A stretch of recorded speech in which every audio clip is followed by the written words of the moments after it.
Welcome to the Beyond Divorce Embracing Change podcast. My name is Michael Flores, and I will be your host while we explore the complex journey of divorce with empathy, insight, and practical knowledge. Whether you're contemplating separation, in a divorce, or looking for support post-divorce, our episodes provide expert guidance, stories, and strategies to help you through every step of the process. We are actual therapists, helping clients who sit on our couches every day through their difficulties of divorce. You are not alone. Join us as we delve in and find solutions that give you hope again. We're glad you're here. This podcast is not intended to replace legal or personal help. This podcast is for informational purposes only. Well, good morning, everyone. I'm Michael Flores, your host, and we're back with Jen today. Hello. Jen, this is actually a really important topic. I've had people ask me this, but it's really come more from like attorneys or other professionals asking questions about when it's time to encourage a kid to do therapy. And everyone has kind of a different take on you should put them in therapy, you should keep them away. One parent wants to take one kid to therapy, the other parent wants to take them to therapy. They feel like their therapist is being utilized as a leveraging point. Yep. So there's just so many different dynamics when it comes to therapy. And this particular episode is when to take your child to therapy. So like this is, I guess what you're sharing with us is more about things to look for, keep in mind and consider when it comes to it's time to take your kid into the therapy office. Okay. So we're going to definitely touch in on that. And so Jen, where do you think we should start with this conversation? I like to start with how the kids are affected, because this kind of can give you an indicator on what they might need. And,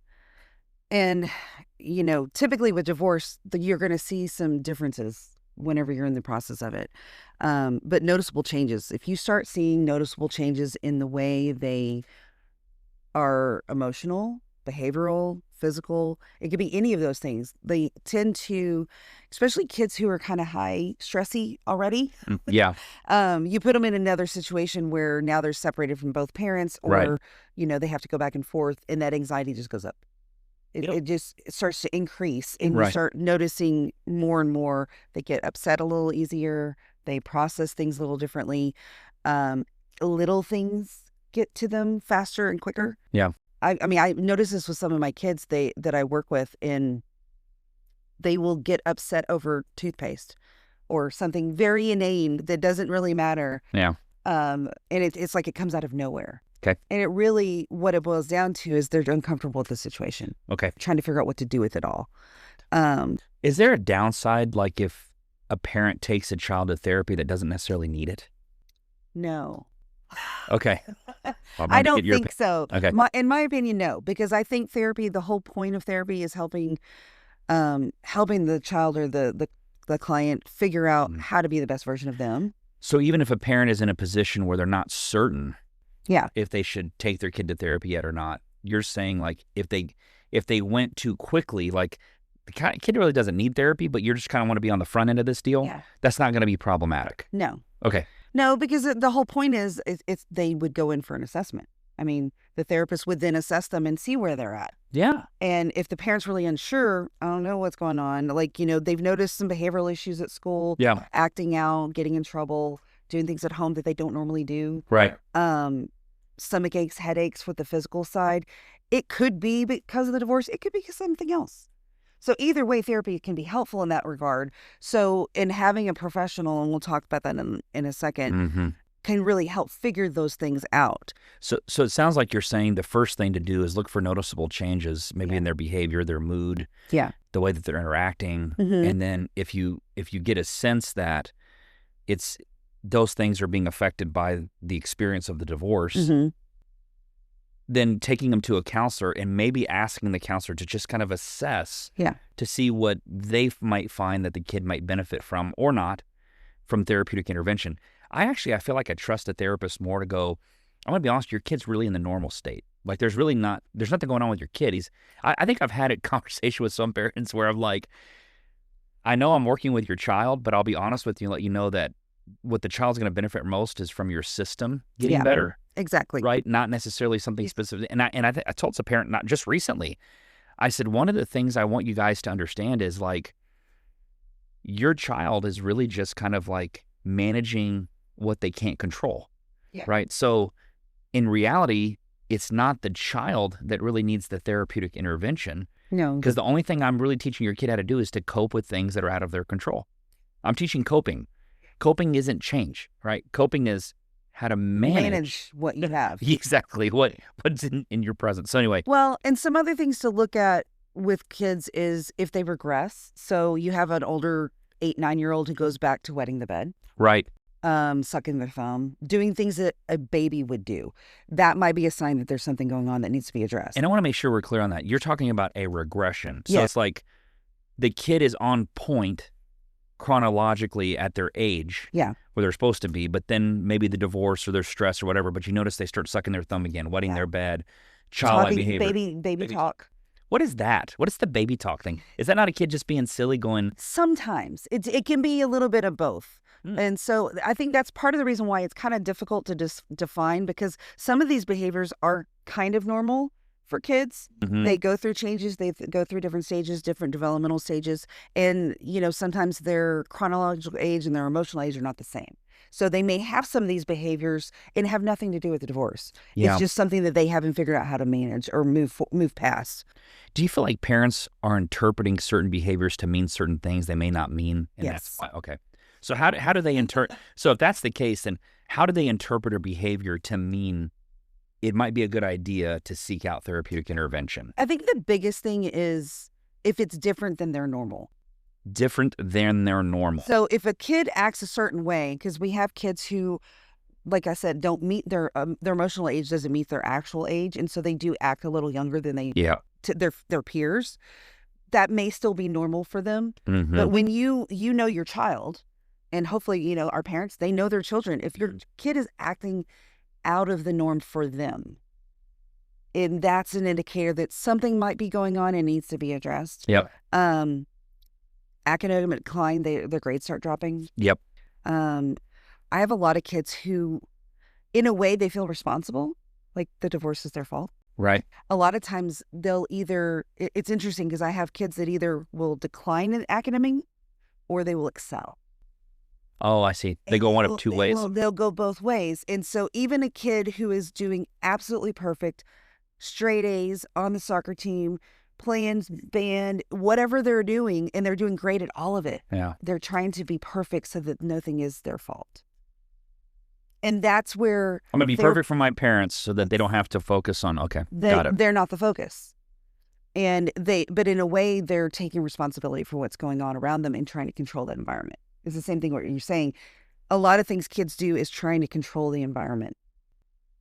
Why? And so when you see your kid looking different than their normal and attempting to control their environment, those are probably factors that you might need to seek out therapeutic intervention. Okay. Yeah, I think that's the biggest thing about it. Anytime the parents have a conflict, if you, as the parents, have a major conflict and the kid's aware, they might be a little stuck in the middle because they don't know who to go to. Do you think that in every divorce, a kid's in the middle? Divorce? No. I think there are some parents who, I've actually come across some parents who are very proactive. And this actually goes into the next topic of what to consider when you're looking at therapy is being proactive. I've had parents come in and bring their kid in before they tell them they're getting divorced. Oh, yeah. They went like way in advance. Yeah, I've seen that before. They wanted to be prepared. They want their kid to be prepared. How'd that play out? It actually worked out really well because when they told her, I have the one client in particular I was thinking of. Yeah, I'm saying they came to do therapy to figure out the best way to approach a conversation about, hey, we're getting divorced. Yeah. And you're saying as a result of them coming in and doing that first, right, to discuss a plan of how to do that, that worked out better for the kid? Yeah. Okay, go ahead. And those parents also, part of the reason they brought their daughter in was to give her someone to speak to about it as the transition happened. So before dad moved out of the house, before they told her they were getting divorced, she has a person she can go to and knows, hey, I can go talk to her about this. And walk alongside her through all that transition. So, early intervention can really help with long-term things, you bring your kid to therapy, they may be fine with it. Some kids adjust pretty relatively easy to divorce, as long as they know their parents are good. What's tricky with kids is they look to see, is mom okay? Is dad okay? Or is mom and mom okay? Is everybody okay in this situation? And as long as everyone else is fine, they get to still be themselves. Are the kids more likely to consider their parents being okay before they consider themselves being okay? Yes. Okay. I see it a lot because the kids worry, oh, mom's upset about something. Dad's going to get mad if I say this. Or, other mom's going to get mad if I say I like her or I want to do this. It gets tricky because kids are like, I don't know what to do. The kids may not be best in knowing what they need, but they're good at evaluating their situation really well, aren't they? Yeah, they are. I think kids of divorce become really highly in tune to the nonverbals and the emotional underpinnings. Yeah, because that's how they almost turn on a survival mode, it seems. Yeah, and it's like a relational survival mode, and so they develop these skills. I think they're skills. I think actually, I think there's been phenomenal therapists that have come out of going through a childhood experience that was out of their control, and they became so attuned to reading people's behavior. Yeah, it makes sense. The problem is when they marry the assumptions without flirting with them first. You know what I mean? So I think the thing that I'm hearing telling parents, like, when do you take your kid to counseling is when you are in a position where you have this assumption that, hey, something's going on with my kid, something's underneath the surface here. I don't know what it is, or I can't put my finger on it, or I'm not certain. A therapist might be a huge advocate to go, hey, there is something here. There's some things you need to consider. Or you know what, the kiddo's fine. It's really the external issues that are causing internal issues. And that's where professional help, that's the whole purpose. Asking a professional to, hey, can you assess the situation and see what's going on? Is my kid okay with all of this that's going on around me? Yeah. So it's almost a better way for parents to do this. Like if you're not court ordered to therapy and you're seeking out a therapist for your child, it might be best just to ask them to assess the situation, which they should be doing anyway. Yeah. I mean, I think some therapists just go, what do you want me to do? And they just do that. But it's always good to kind of go, let me see what your goals are for therapy, and then let me actually assess the situation to see if those two things are kind of intertwined. Exactly. Sometimes what you have as a goal and what the kid actually needs may not even match, right? Or the kid may not need what you actually think. Yeah. So you have to be open to the idea that as a professional, it's always good to go in and ask. I don't know. What do you think? Asking the professional to, this is what I'm hoping for, but can you assess the situation? And that's the thing, because the professional can also help decipher, do we need family therapy or do we need individual therapy? Oh, yeah. The type of therapeutic intervention. The type of therapy we use. Sometimes it's helpful to have a family intervention or a family therapy session, because then you can talk to both parents and the child together.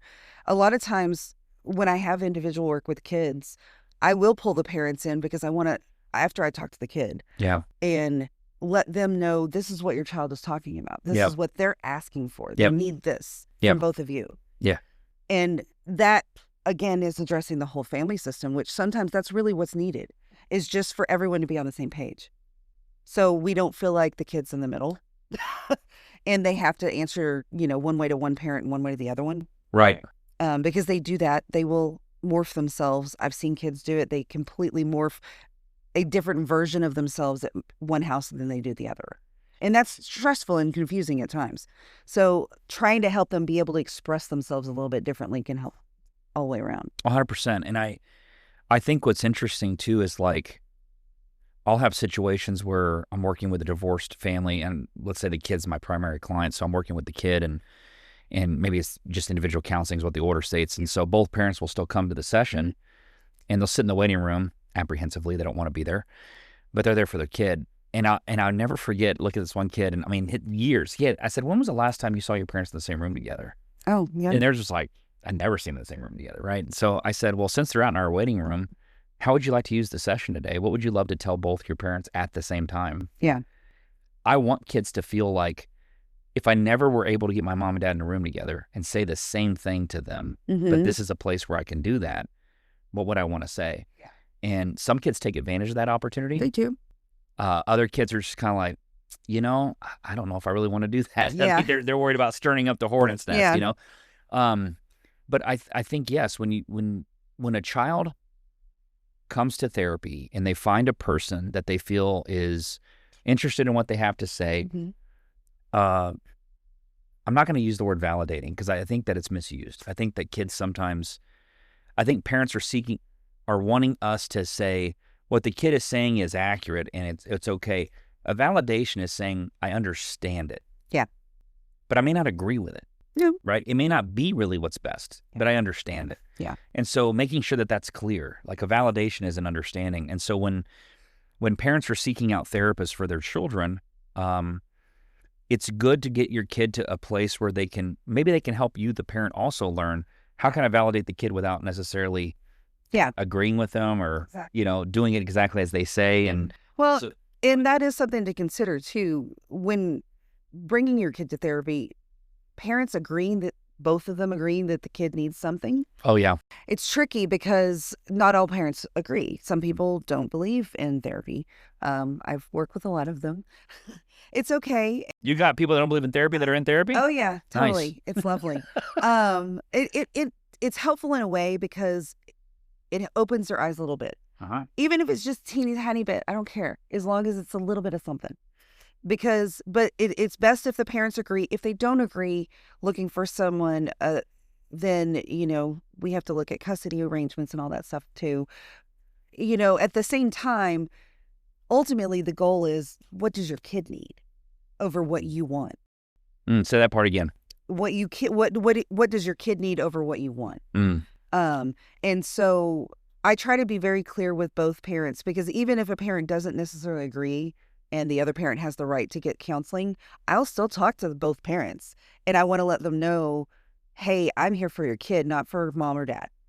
I think, and it's weird for me, and maybe it's my own bias, but when a parent is so apprehensive, like for us to do therapy with the child, the first thing, and it's maybe just little sensors go up on me, and I'm sitting here going, what's the worst that's going to happen from your kid coming to a person to talk about what can be better? Like literally, well, if I'm here to have is the parent has to change something and they don't want to. Very possible. That's a great assumption to flirt with, right? Yeah. But when a parent is apprehensive for a kid to participate in therapy, I don't know if it's really they don't trust the therapist as much as they don't trust the other parent. Yeah. But when you're preventing your child from having the opportunity to engage in the therapeutic intervention, because you're talking about parents agreeing on this, right? So, but when one parent's not agreeing to that therapeutic intervention for their child, are you saying that you want to prevent your child from having a conversation with a person who's only interested in what they need?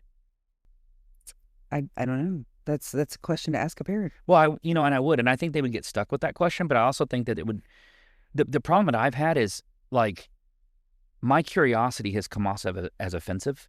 Like, I've had some parents take offense to my curiosity. Oh. Because what it does, it's no different than sitting in here with we have spotlights, right? So, like, it's so different than the spotlight being put on them and being like, oh my gosh, I'm not interested. I think the thing with parents is, it's a good time to take your child to therapy if you feel your kid's completely in the middle. Yeah. Okay. And when the parents don't agree, they're probably going to put their kid in therapy. But the kid is not going to come in, right, and then tell the therapist, this is how to get my parents to agree. But they may have insight for us to say, it sounds like we need to get your parents on the same page. Yeah. And one parent, like you said, one parent may not be interested in that. Yeah. I actually had a parent, a dad and mom. I typically bring both parents in when at the beginning of any therapy, whether it's court ordered or not, just to make sure we're all on the same page for what they want for their child. And I actually had a dad tell me flat out, he's like, I feel this is going to be used against me automatically. And I was like, and I explained to him, I said, that's not my role. Right. And I value that. Yeah. A person who chooses to be vulnerable about their own situation. Let me tell you my fear, and let me tell you where I'm messing up. Right. When they do that, I have no interest in using that to hurt you. My interest is going, thank you for letting me know. Now that I know this, how can I help? Because if they're like, I'm afraid of it being used against me. Okay, I don't get to control what the other side wants to do with the information, but I do get to control how I respond to your choice of being vulnerable. Yeah. Right. And so The one thing I love about working with kids, though, Mm-hmm. is when the kids have that rapport established with their therapist, Yeah. they get vulnerable. Oh, yeah. And they tell you things not to penalize anyone, No. but to help you understand the world in which they live in. Yeah. And man, when kids give us that, I'm so appreciative.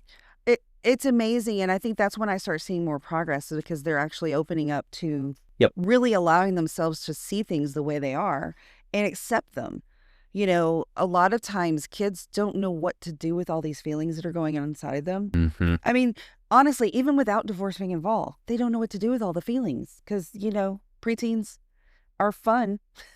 I have a very large amount of preteen kids, and hormones and all the things that are going on during that time. It is really confusing. And then you add a layer of divorce on top of that. Right. Or two separate households where parents don't agree on things. And it exacerbates things. So what would you tell parents to look for about considering therapy when it comes to that part, the overwhelming of feelings and not knowing what to do with them? What should parents look for to know, like, my kid's having a real difficult time managing the emotion of all this? A lot of times it comes out with their friends. So when they start having issues with their friends, fighting with their friends, obviously sometimes those are normal. Junior and high school is pretty often you have issues where friend groups start to change. So you have this family system going on that's changing, and your friends group is changing, and it's a lot. Mm-hmm. And it gets overwhelming. Usually they're a little bit more agitated. Especially preteens and teenagers, they get agitated easily. They isolate themselves. They don't want to be around anyone. They want to sit in their room and play on their phone all day. Part of that's normal, but when it becomes excessive, when it becomes the only thing that they do, when they don't want to do the stuff they used to do for fun, then there might be a problem that we need to address. Got it. It's again, it goes back to that change in their behavior and the way they do things. So I think that kind of leads into how we support our children through the therapeutic. So how would you encourage parents to support their children in therapy? The biggest thing is to allow some space. Okay. Allow them their privacy. Don't question them about what they talked about in therapy because that piece of them is confidential. So when they're meeting with a therapist, especially one-on-one, that information is confidential, and they may talk about things that they don't necessarily know how to address with parents yet. Part of the process is to help them be able to say what they need from their parents. Yeah.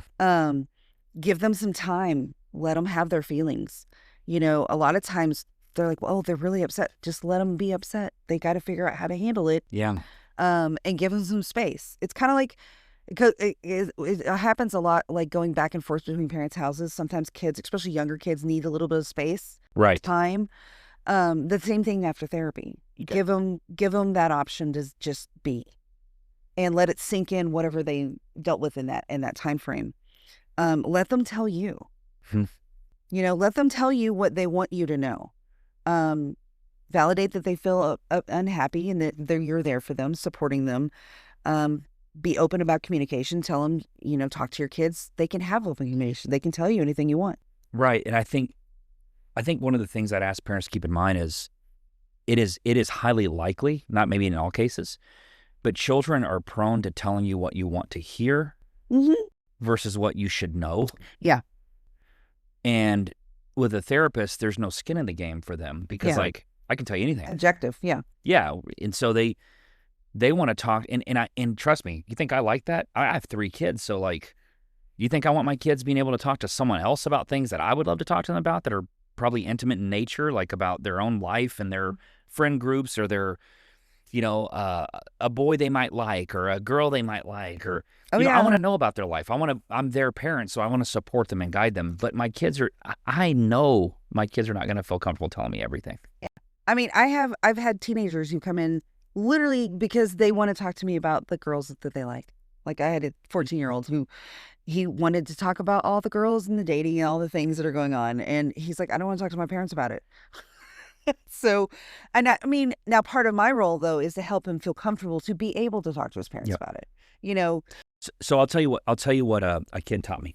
Yeah. Okay. So I'm working with this I've worked with a lot of kids, and I've watched this kid like go through a bunch of different therapeutic interventions with me, like since they were younger. Yeah. Started with a divorce case, kind of transitioned. The divorce got finalized. Things are good. Kid's doing well. And as the kid is just transitioning through friend groups and school matters, they've continued to see me. Mm-hmm. And so I asked this kid, I said, I see that you want to tell like your parents like a version of a truth, which is like, I'm going to tell them what's really going on. Yeah. But I'm not going to tell them every person. Okay. So, so there, in this particular case, there's a guy I like. Yeah. My parents don't really, not that they don't like the guy, but they're kind of like, oh, I don't know if it's, you know, they're judgmental about the person. Yes. Right. Their background, their family, their culture, whatever. Yeah. Long story short, the kiddo doesn't have that kind of judgment toward this person. And this person's in the friend group. Yeah. So they're all going to go to this event, right? But that kid's leaving out one detail, which is they're not telling them this one kid's going to be there. That person's going to be there, yes. Yeah. So I said, you know, I have no doubt that my kids will probably do the same thing to me. That's what I told the kid. Yeah. At some point, they'll probably like, however, how could I be in a position? Because I hadn't been a kid in a long time. So I asked the kid, how could I put myself in a position as a parent to not be left out of information? Because I want to know all about your life. Yeah. And you know what she told me, this kid? What? She said, if you're not judgmental about everyone, we don't feel the need to not tell you things. It's interesting because I think kids, that's what I hear from kids all ages, is that they either think I'm going to get in trouble if I say this, or my parents going to be unhappy. Mm-hmm. Or they're not going to they're not going to agree with me. Mm-hmm. And ultimately, yes, that's very true. But they're so scared, they don't want to say it. And part of being in therapy is helping them be in a position where they can express themselves. Yeah. And feel comfortable expressing themselves no matter what. Like I literally just said earlier in this episode that it means a lot to me when clients choose to be vulnerable. Yeah. Right? Because it takes a lot of courage. But wouldn't you want your kids to do the same? Yes. How are they going to do that? How are they going to do that if you pass judgment? Yeah. You put what you feel, right, over what they might be feeling. Not saying that your feelings are more valid than theirs, but they're kids. Yeah. You put your fears, right? Your fears of what will happen or things that may have happened to you. Your past hurts you put in front of it. Like, so when your child needs therapy, I'll give one here. Your child needs therapy when it looks like the child's trying to help you. Yes. If the kid is taking care of you, that's a problem. That's a problem. You probably both need a little bit of therapy at that point, huh? I would say yes. And I do have a lot of parents that I recommend therapy for, or they've already gotten themselves in therapy, which is great. Beautiful. It's wonderful because then everybody's kind of going through the process at the same time. The last thing on how to support your kids in therapy is to think about patience. Give your kid patience, give yourself patience. The process and the progress that you see with your kids while they're going through therapy might be kind of slow. It depends on how fast the kid moves. And so even if they've gone, I mean, I've had some kids I've seen 3 times and they're good. I've had some kids I've seen for over a year and they're still struggling with some of the same things. Yep. So it just depends on the child themselves and, but giving yourself a little patience too, that you are on the right track. Obviously, the therapist should be giving you some updates and progress and it may be little bitty progress. That's okay. We like little progress because little progress leads to bigger progress. I had a parent tell me the other day that she's like, well, I have noticed he feels more relaxed. Like he seems more relaxed and calm and he's not getting in trouble as much. And I've only had a couple sessions with him. So I think that's a good thing because at least it's relieving the tension that's there. Yeah. And when parents start to see that, it's just enough to be like, okay, cool, this is working. So yeah, like if I get asked the question, how long does therapy take? Yeah. I mean, one of the answers is how coachable are you? Yeah. And how flexible are you? Yeah. If you're extremely flexible and you're extremely coachable, this might not take that very long. Yeah. It's the opposite. If you're extremely rigid, fearful, and you hold on to past pain that you haven't like fully I do find that a lot. If a parent has had their own kind of trauma, either with divorce or relationships in the past, it does come back up because the parents think, well, it happened to me, it's going to happen to them. And that's not always true.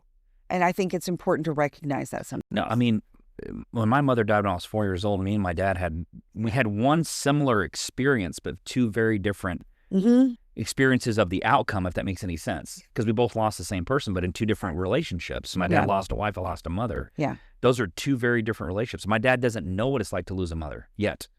Yeah. Okay. But I don't know what it's like to lose a wife. Yeah.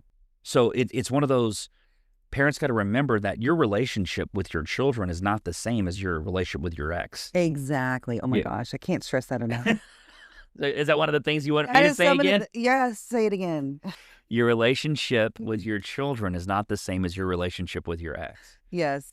You're playing two different roles.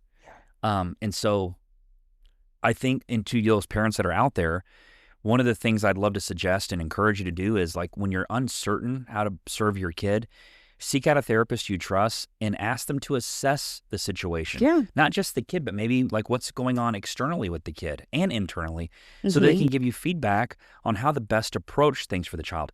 Don't be offended if they come back and go, your kid's fine. It's systemically, it's the external factors that your kid's trying to manage and they can't. Yeah. That's not to take offense. That's to go, okay, cool, I got to do more work on this. Yeah. And that's actually a good thing. I mean, wouldn't you like us to tell you your kid's on point, Your kid's great. Yeah, but the external factors are overwhelming them. Yeah. Don't be offended by that. Actually, think of that as like a win. But if your kid comes in and we go, your kid's really dealing a lot with this, almost to the point where this divorce seems to have come off as a trauma to them. It's very traumatic. And there's a lot of individual things we need to work on. That's not a bad thing either, but you got them in the right place now. So yeah. I appreciate this topic, Jen. And I think one of the things that is important is that I've heard you say is, if you're so super proactive with it, it can't be hurtful because it's designed to help. Well, and I also want to stress that even if you hadn't had the opportunity to be proactive and you start noticing these things a year, 2 years later, still go check out a professional to help assess the situation. It may have something to do with the back and forth. It could have something to do with a new stepmom or stepdad. It could be all kinds of things. I mean, therapy is really meant to be a tool to ease your stress and allow children to accept the changes that are going on around them. I mean, that's the whole purpose, is to help them through whatever is going on. Absolutely. I mean, I've had a lot of kids that were initially court ordered that continued to see me because they had issues with friends or their school stuff was overwhelming. I've got one little, she's not a little girl anymore, she's a teenager, but she was really struggling with keeping up with her school assignments. She's very advanced and she just can't remember things. So we're working on ways to help her do that. Yeah. There's a lot of factors that kind of blend into it. And that's what human beings are. I believe everyone needs therapy at some point in their lives. Well, everyone can benefit from therapy. Yeah. Yeah. I in mean, their life, I've for gone, sure. it's plenty. They used to require it for students. Oh, yeah. Yeah, students were required to seek out their own therapist and be in therapy so they could experience what it's like to receive therapeutic intervention. They do not in social work. Well, they do. But LPCs I don't they mind. require. Yeah, they should. Well, I like to say this to the listeners. Thank you so much for being here. We're very excited to be back. It's been a while. We've had a break. A very well needed break. Yeah. But it's been a break, and we don't want to take a long break to the point that you aren't getting what you need from us. This is the whole purpose of designing the podcast, was to get in front of you and get this information to you. So we're going to ask you to do us a favor and take a couple of seconds to rate and review our podcast so that we can reach more people like yourselves that are needing the assistance and help, and maybe just hearing those things that they're like, there it is. That's what it's funny. I've heard the same thing told to me probably 15 different ways, and on the 15th way, I finally understood what it meant. I mean, It's like I read the Bible and I read the parables, of Jesus, and I think it's amazing because they hit me different at different times in my life. And that's what I love about how Jesus spoke. And so what I'll say to all of you is, we tell stories and we tell the things that we've experienced to help you and to give you guidance on the things that we've seen to help you help your families and your children. So please rate and review and just take a couple seconds to do that for us. That would mean a lot. And we thank you so much for our listeners. We found that we do have a lot of consistent listeners. We do. And I want to thank you all so much for being a part of that. So you keep moving forward. We'll be with you soon.